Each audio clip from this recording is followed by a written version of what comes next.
Hello and welcome to another video. Thank you for stopping by. Please like and subscribe. I'm very new at this, so I'm trying my best and I appreciate any help you can give me. So today I will be drawing, as you can see, Rogue from the X-Men. Rogue is my favourite character, I think, from the X-Men. Yeah, no, there's no I think about it. Rogue is my favourite character.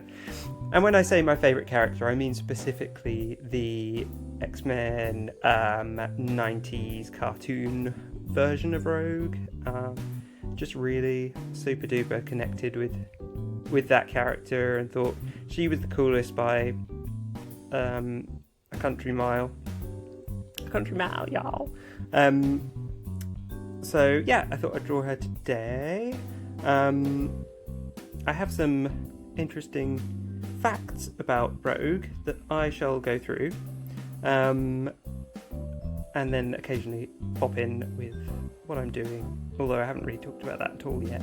But in my last videos I kind of talked about the techniques I'm using, so you know, my advice would be to go back and look at my previous videos and like them and share them and listen to my helpful techniques for using Procreate on the iPad. So yeah, Rogue's real name is Anna Marie. I looked this up because I had to remember properly, but her name in the X-Men movie, the first X-Men movie, with Anna Paquin playing Rogue. She just says her name's Marie. And I think for a long time I thought it was just Marie, but it's Anna Marie. And then the surname I think changed a few times throughout the comics, but probably the most commonly held surname for her is LeBeau, which might sound familiar to some people because of another character who I may or may not draw very soon.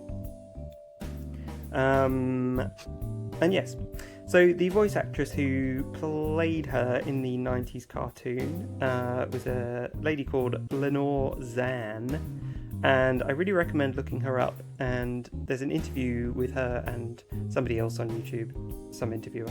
I should have taken his name down, but I did not do that. It's really uncanny to see her talking and not be Rogue. I know that probably happens with a lot of people and a lot of voice actors, but I thought it was very strange and really cool as well. And nice to hear her voice actually again. So Rogue's first appearance was not in an X-Men comic book, which actually was new to me as well. So she first appeared in the Avengers Annual number 10 in 1981, which is interesting. And then later on in 1982 appeared in the Uncanny X-Men number 158. So yeah, a strong character in many ways, as probably most people watching this would know. Rogue's base powers were the ability to absorb other mutants' powers, other people's memories, and probably mannerisms and all sorts of things like that. And I must apologise because most of my knowledge is from the 90s cartoon, and I'm just vaguely aware that some of that might deviate from the comic canon, but I'll just be talking from the 90s cartoon point of view. But we learn in her flashback when she's being kind of trained or raised a bit, I suppose, by an in disguise Mystique, that she manages to steal some powers. I just changed the video as well there because I think I ran out of recording space, so I had to delete some stuff and come back. So the lighting's a little bit different, but hopefully it doesn't distract too much.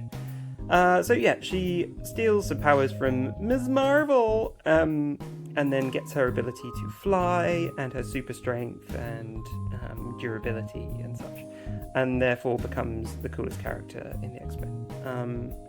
And Rogue was just like a beautiful character, you know, she was a beautiful woman,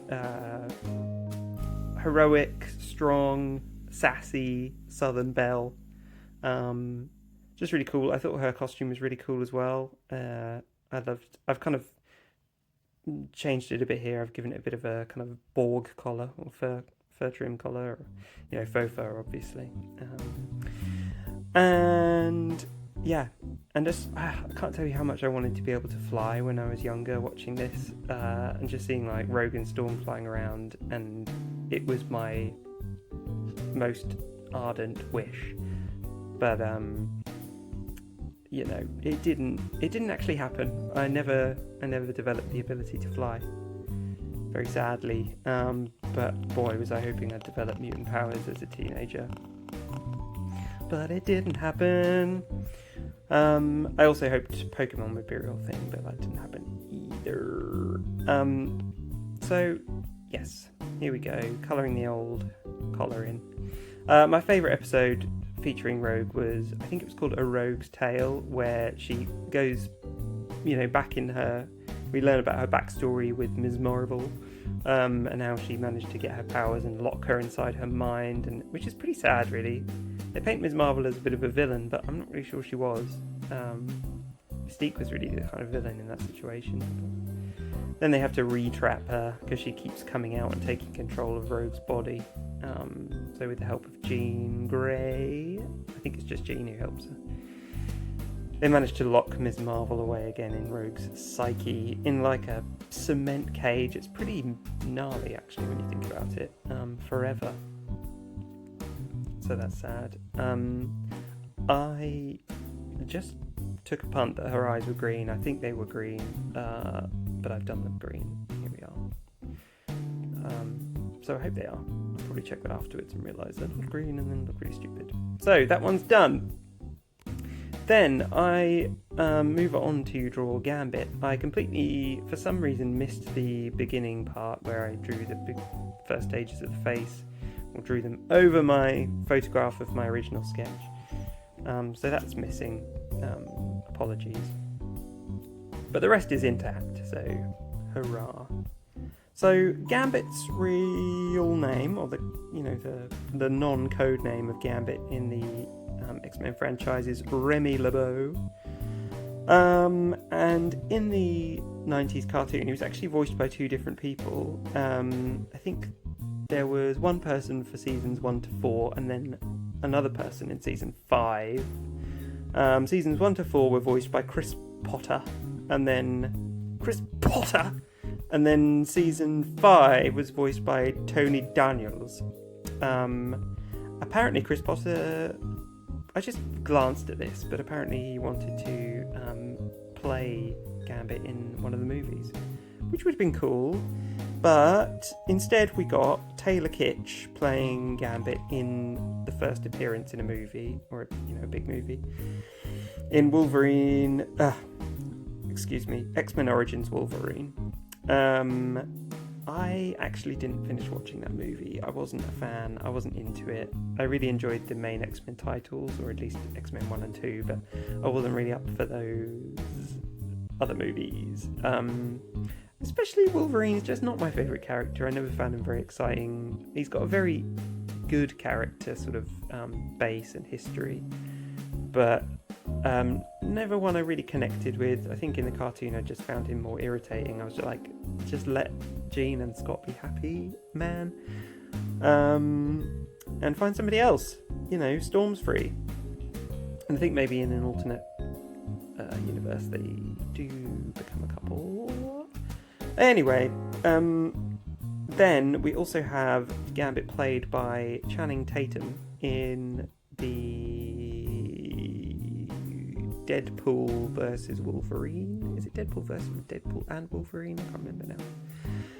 But voiced by completely, fully 360 degree acted by Channing Tatum, which was kind of fun. I think I looked this up afterwards, and I think in some alternate universe that never came to be, he was supposed to play him at some point, but never got the chance to, so they brought him in for this, which was really funny. He really did the kind of accent as I remember it, for the character. It was a good good novel watch, and they really kind of stuck to the costume as I think it should have been translated.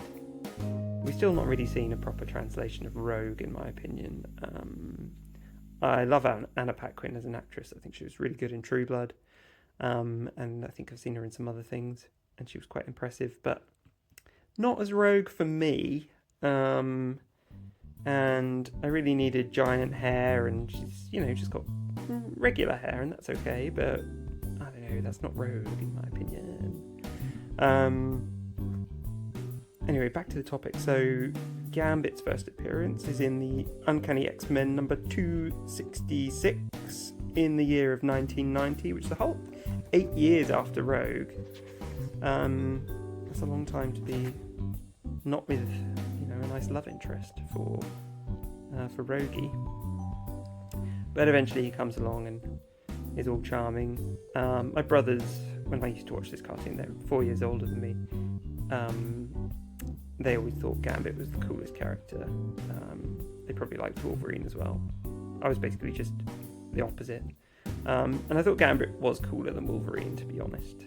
I quite liked his powers. I remember the first episode I ever saw was when he was being held hostage by his ex-girlfriend or ex-wife or whatever. I can't remember her name now. I'm really not remembering a lot, so entertaining. And he tried to light one of his playing cards up with his powers, and then it just faded away and dropped. And I was so intrigued as to what those cards were about, what his powers were. What are powers? It was just really cool. Oh, it's finished. Okay, thank you. Like and subscribe. Bye!